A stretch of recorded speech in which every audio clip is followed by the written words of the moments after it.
One analyst, Chris Broussard, who is a voter for these awards. Chris, putting you on the spot, who do you think deserves to be MVP? I voted for Giannis. This was one of the, I've been voting, I don't know, 20 years or so. And this was one of the closest I can remember. No question about it. So if Harden wins, I'm not going to, erupt and complain and all that. But I think it should be Giannis.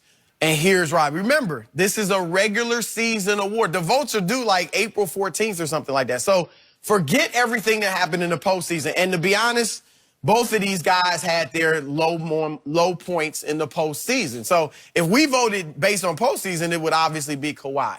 So I'm going regular season.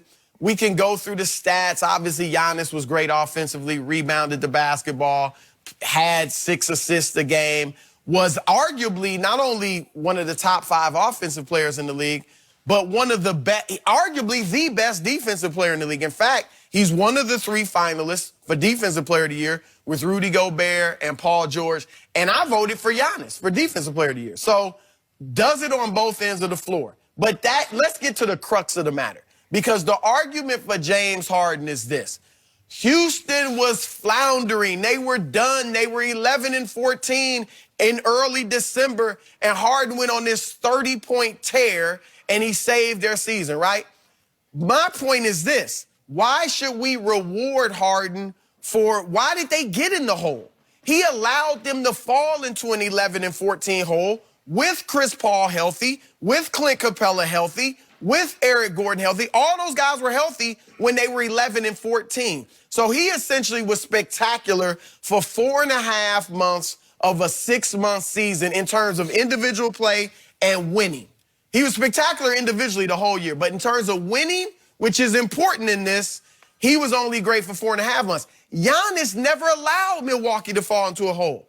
They were right out of the gate, I think 7-0. They only lost 2 games straight once the whole year. He was great individually and team-wise, winning-wise, the entire 82-game season.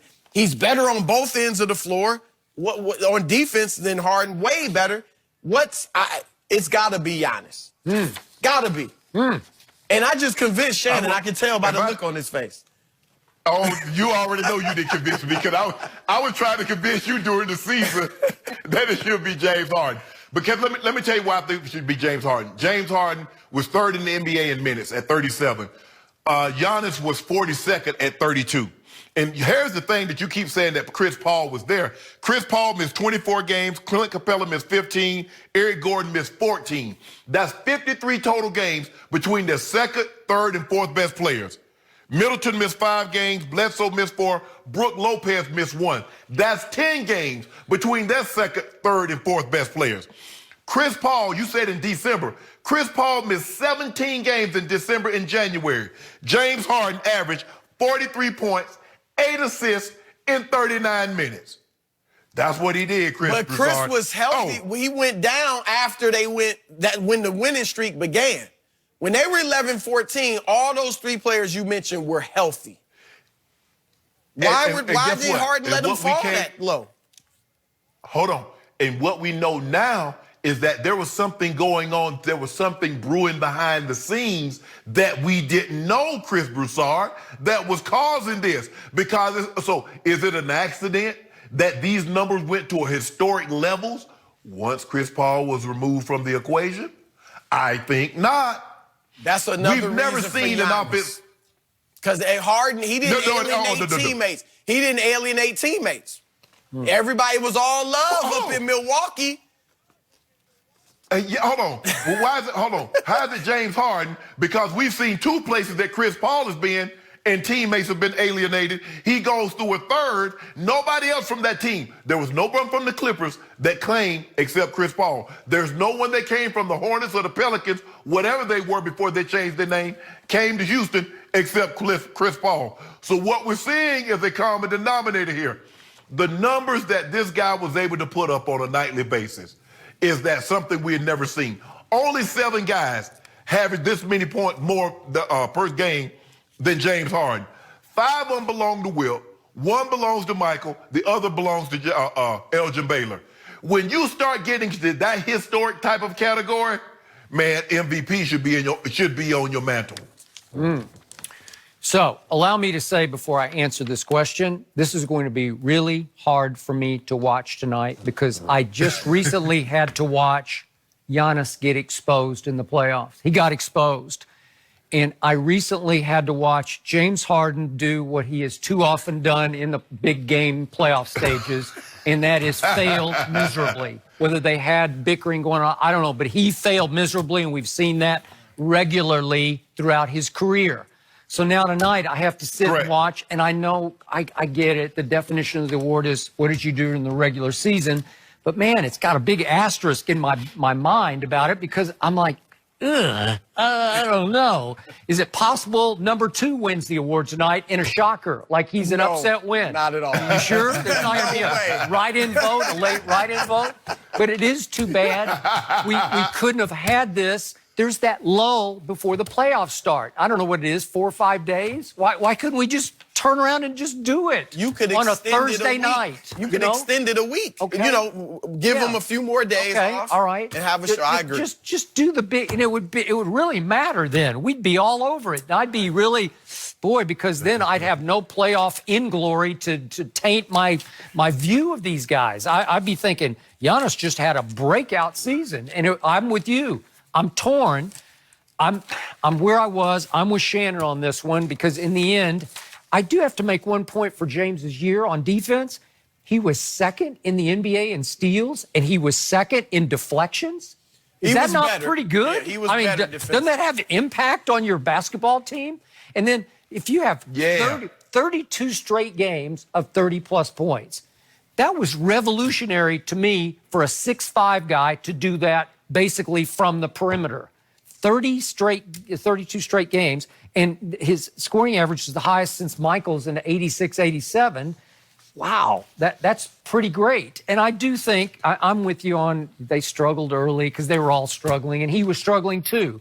But once he locked in, it felt revolutionary to me from that point forward, where I know Steph had a breakthrough season where he did it from the three-point line, but once James developed this floater where he could make you pay, where he could just go up underneath you and make the floater. I've just never seen anything like that. He became unstoppable as a solo act. And you just don't see 6'5" guys who are unstoppable as a solo act, right? Look, he was fantastic. Wow. I mean, you mentioned it. And the way he did it, I love the way he did it. A lot of people said it was boring, but because it was incredible for one guy to dribble that much, everybody knows what he's going to do, and you can't stop him. You can't stop him. I mean, it was incredible. However, and I don't know if it's just Chris or I don't know if there are other players, but that style of play, particularly in the playoffs, but we're talking about the regular season, does that alienate guys? Because one guy is doing so much. It certainly alienated Chris Paul. Yeah. Now, I don't know about the other guys or not. You know why? Because he ran away with usage rate. I mean, he dominated 41%. And number 2 was Russell Westbrook with 33%. That's unbelievable. And that, I think you have to take that into consideration when you look. I don't want to take anything away from what he did individually. But that does come into play when you talk about him averaging 36 points a game. That and the three-point line. Like, Michael Jordan's 37 points was, to me, far more impressive because the three-point line was irrelevant at that point. It was irrelevant. And he didn't have a usage rate like Harden. Did it have, let me ask you a question. Hold on. So I'm trying, if I'm not mistaken, they brought the three-point line in what, 79? But hardly anybody was shooting it, not just Michael. No, Larry Bird is one of the greatest shooters ever, and he wasn't shooting it. Whoa.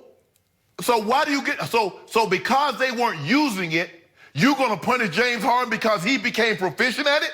It was in effect. I'm just saying your Your scoring average is going to be higher. Yep. You know, we heard Dennis Rodman say recently Michael Jordan would average 50 nowadays. Now I don't think that. I think Jordan would average 40. No. I think he'd average 40. Does it bother you that Giannis, speaking of the three-point line, shot 26% from the three-point line? Does that bother you? Well, and you mentioned it, and you were right on the money. He got exposed in the playoffs. Again, I said it before. At that time, it reminded me of LeBron against San Antonio.